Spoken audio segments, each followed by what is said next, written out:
Assalamualaikum warahmatullahi wabarakatuh. Perkenalkan, nama saya Alifia Sadi Putri Diana Nur Rahman dari program studi S1 Sistem Informasi UPN Veteran Jakarta dengan NIM 2010-512-052. Presentasi yang berjudul Manusia Membutuhkan Agama ini disusun guna memenuhi tugas mata kuliah Agama Islam yang diampu oleh Bapak Sayuti Hamdani, SPDI MA. Pada presentasi kali ini, saya akan memaparkan 6 buah materi, yaitu antara lain yang pertama ada pengertian agama, unsur dalam agama, pembagian agama menurut ciri dan jenis, manfaat agama, cara manusia memeluk agama, dan yang terakhir ada faktor manusia memeluk agama. Sebelum kita mengetahui apa sih pentingnya agama bagi manusia, yang pertama kita ketahui terlebih dahulu adalah apa sih yang dimaksud dengan agama atau definisi dan pengertian agama. Nah, pengertian agama di sini yang pertama terdapat dua buah pengertian secara etimologis dan terminologis. Secara etimologis yaitu agama adalah terkait dengan pembalasan dan perhitungan seperti amal, dosa. Kemudian ada ibadah atau penyembahan terhadap Tuhan Yang Maha Esa. Kemudian ada hukum dan undang-undang, taat dan patuh terhadap ajaran-ajarannya. Kemudian nasihat yang baik dan benar, bermasyarakat atau damai, dan milah atau agama. Kemudian secara terminologis ada dua pengertian, yaitu yang pertama ad-din dan yang kedua adalah peraturan Allah yang diturunkan oleh para rasul dengan perantara wahyu yang dikumpulkan berupa kitab suci yang isinya untuk mengatur kehidupan manusia lahir dan batin dan di dunia maupun di akhirat. Nah, untuk ad-din sendiri ini adalah suatu undang-undang atau peraturan yang diturunkan oleh Allah kepada nabi dan rasul untuk mengatur kehidupan manusia baik lahir batin di dunia maupun di akhirat. Selanjutnya ada pengertian agama menurut teologis.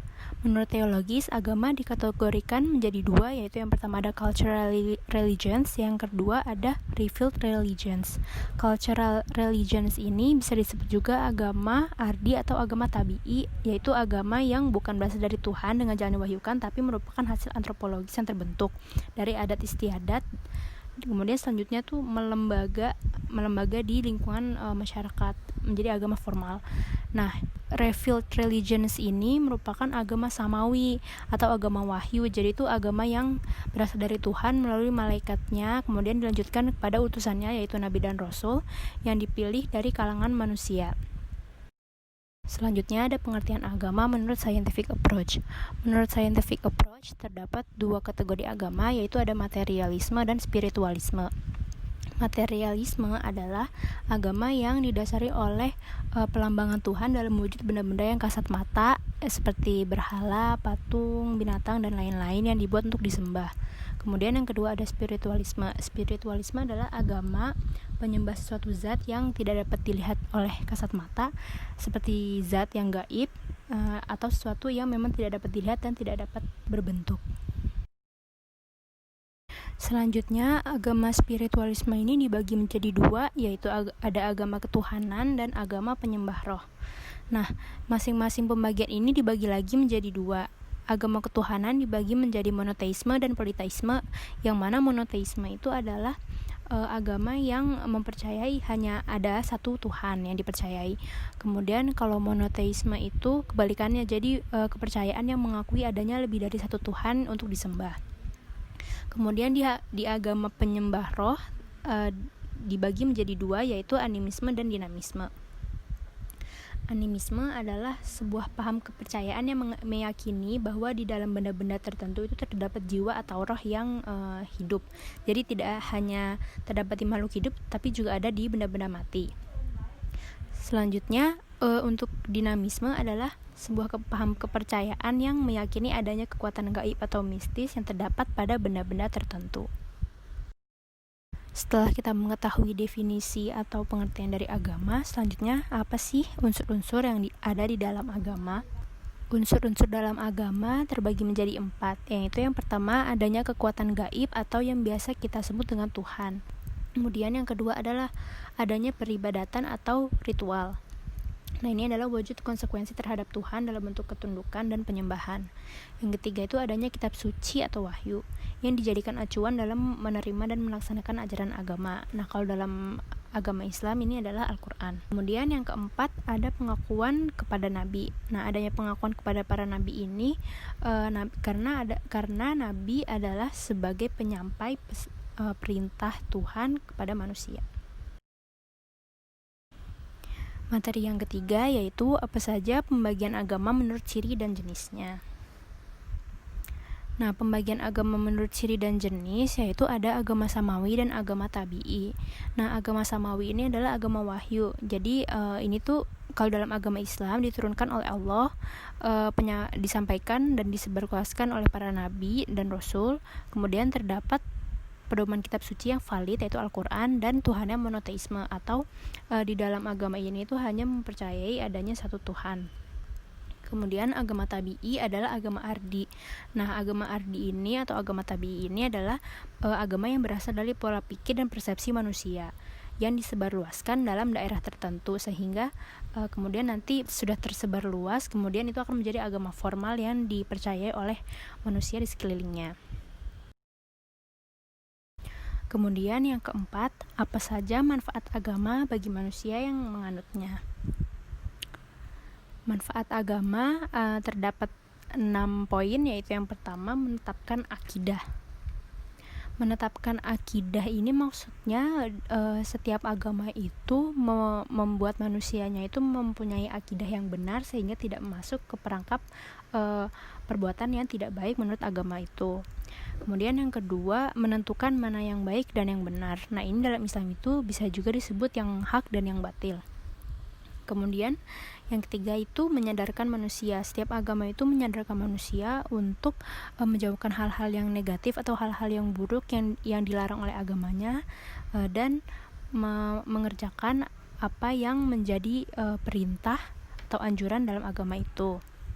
Kemudian yang keempat, memberi tuntunan hidup dan ajaran hidup. Yang kelima, memberikan jawaban. Agama ini memberikan jawaban atas pertanyaan-pertanyaan manusia yang tidak dapat dijawab di luar dari pemahaman dalam agamanya itu. Kemudian yang terakhir, agama itu dapat memberi ketenangan setiap pemeluknya. Yang kelima, bagaimana cara manusia memeluk agama? Cara manusia memeluk agama terbagi menjadi 4, yaitu yang pertama ada cara mistik, yang kedua cara penalaran, yang ketiga cara amal soleh, yang keempat cara sinkretisme. Yang pertama cara mistik. Jadi cara mistik itu suatu cara beragama pengikut agama tertentu yang lebih menekankan pada aspek batiniah atau esoterisme dari agama yang mengabaikan aspek pengalaman formal, struktural, dan lahiriah atau eksoterisme. Yang kedua, cara penalaran adalah cara beragama dengan menekankan aspek rasionalitas pada ajaran agama. Yang ketiga, cara amal soleh, yaitu yang lebih menekankan penghayatan dan pengalaman agama pada aspek peribadatan, baik ritual formal maupun aspek pelayanan sosial keagamaan. Yang keempat, cara sinkretisme. Sinkretisme ini maksudnya cara-cara seseorang dalam menghayati dan mengamalkan agama dengan memilih-milih ajaran tertentu sebagai agama yang untuk dipraktekkan dalam kehidupan keagamaan diri sendiri atau untuk diajarkan pada orang lain. Jadi ini tuh memilah-milih mana yang menurut dia baik. Jadi lebih ke secara personal. Jadinya mereka mengumpulkan apa yang menurut dia baik saja kemudian diamalkan atau mungkin bisa juga disebarluaskan ke orang lain. Kemudian ada cara manusia memeluk agama dengan cara lain, yaitu ada 4 juga, yaitu yang pertama ada cara tradisional, yang kedua cara formal, yang ketiga cara rasional, dan yang keempat metode pendahulu. Cara manusia memeluk agama yang pertama itu tradisional. Maksudnya itu cara ini tuh mengikuti cara beragama nenek moyang, leluhur atau orang-orang dari angkatan sebelumnya atau generasi sebelumnya. Kemudian cara formal ini adalah cara beragama berdasarkan formalitas yang berlaku di lingkungannya atau masyarakat sekitarnya. Yang ketiga, rasional, yaitu cara beragama berdasarkan penggunaan rasio sebisanya. Untuk itu mereka selalu berusaha memahami dan menghayati ajaran agamanya dengan pengetahuan, ilmu, dan pengamalannya. Kemudian yang keempat ada metode pendahulu, yaitu cara beragama berdasarkan penggunaan akal dan hati di bawah wahyu.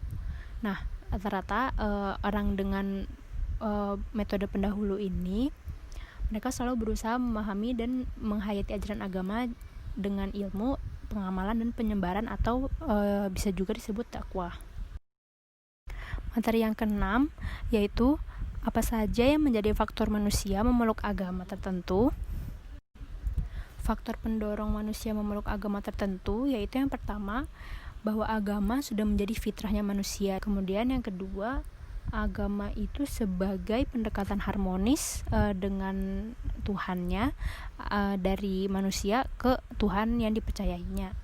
Kemudian yang ketiga, agama itu sebagai sarana manusia mendapat ketenangan. Yang keempat, manusia dapat mendapatkan perlindungan dari keselamatan hidup di dunia dan di akhirat dengan memeluk agama yang dianutnya. Kemudian faktor manusia memeluk agama selanjutnya yaitu memang sudah secara naluri dan fitrahnya manusia itu memang membutuhkan agama. Nah, ini terdapat surat Al-A'raf ayat 172 yang berbunyi, A'udzubillahi minasyaitonirrajim. Bismillahirrahmanirrahim.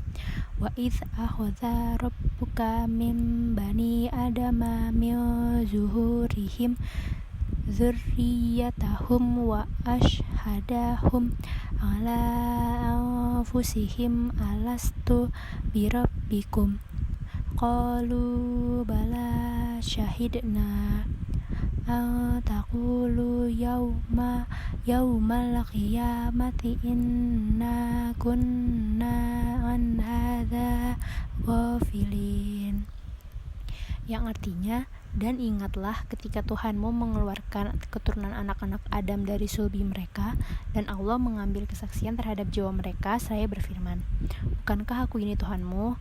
Mereka menjawab, betul, engkau Tuhan kami menjadi saksi. Kami lakukan yang demikian itu agar di hari kiamat kamu tidak mengatakan, sesungguhnya kami Bani Adam adalah orang-orang yang lengah terhadap ini, keesaan Tuhan.